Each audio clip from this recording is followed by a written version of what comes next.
आर्थिक सुनामी आ रही है, भयंकर आर्थिक सुनामी अब आ रही है। उसका कारण है कि हिंदुस्तान का जो प्रोटेक्शन का सिस्टम था, जो इंटरनेशनल इकोनॉमी से एक प्रकार से शॉक अब्जॉर्बर था, उसको बीजेपी ने हटा दिया है। तो एक तरफ से भयंकर आर्थिक सुनामी आ रही है, प्राइसेस बढ़ रही हैं, और ये अभी शुरुआत देखी आपने। ऐसी इकोनॉमिक क्राइसिस आएगी हिंदुस्तान में जो आपने अपने लाइफ में नहीं देखी होगी। ये हो रहा है, इसको अब कोई रोक नहीं सकता है। दूसरी तरफ क्या हो रहा है, हिंदुस्तान के अंदर, सिस्टम के अंदर इंस्टीट्यूशनल रिवोल्ट हो रहा है। तो आप सोचती हैं कि इलेक्शन कमीशन फुली कंट्रोल्ड है, वो 3 साल पहले फुली कंट्रोल्ड है।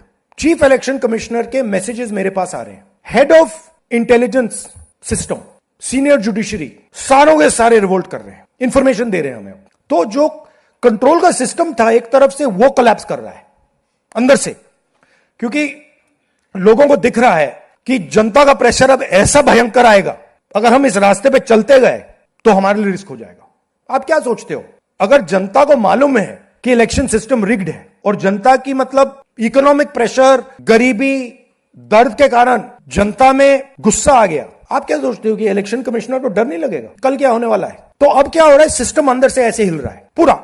और मैं आपको ये बता दूं कि मेरे पास इंफॉर्मेशन आ रही है, सिस्टम मुझे इंफॉर्मेशन दे रहा है, मोदी जी के बारे में, शाह जी के बारे में, उनके बेटों के बारे में, मिनिस्टर्स के बारे में, अजीत डोवल के बारे में पूरा इंफॉर्मेशन है, धड़ाधड़ धड़ाधड़ धड़ाधड़ हमारे सिस्टम से आ रहा है। अब यह हो सकता है कि जनता के प्रेशर को यह सप्रेस करने की कोशिश करें, इमरजेंसी जैसी चीज कर दें, हो सकता है। बट अब हम दूसरी स्टेज में जा रहे हैं, पहले हम फुल कंट्रोल स्टेज में थे, अब ये आउट ऑफ कंट्रोल जा रहा है इनके। मैं मोदी जी के पास जाता हूं, जब मीटिंग में जाता हूं, मैं आपको बताऊं, मेरे पास मोदी जी के पर इतना इंफॉर्मेशन है, मोदी जी जानते हैं, मैं भी जानता हूं।